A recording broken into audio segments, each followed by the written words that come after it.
எல்லாவற்றையும் உலகத்தை சிருஷ்டிக்கும் பொழுதுலாம் அவர் அவ்வளவு சிரமப்படலை. எளிதாக வார்த்தையை சொல்லி சொல்லி சொல்லி சொல்லி அத்தனை உண்டாக்கிறது, முளைப்பிக்க கிடவது, சிருஷ்டிக்கப்பட கிடவது, உருவாக கிடவது என்று சொல்லிவிட்டார்.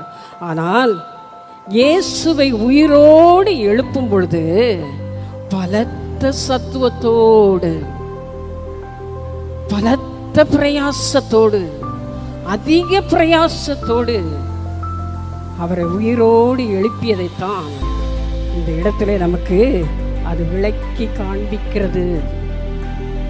ஏன்? முழு உலகத்தாருடைய அநியாயங்கள், முழு உலகத்தாருடைய அக்கிரமங்கள், முழு உலகத்தாருடைய பாவங்கள், முழு உலகத்தாருடைய சாபங்கள், முழு உலகத்தாருடைய துன்மார்க்கங்கள், முழு உலகத்தாருடைய அருவருப்புகள், முழு உலகத்தாருடைய எல்லா பொல்லாத கிரியைகளும் அவர் மேல் சுமந்தது, அவர் மேல் விழுந்தது. முழு உலகத்தாருடைய பாவ சாபங்களையும் அவர் மேல் நுகத்தடியாய் போட்டார்.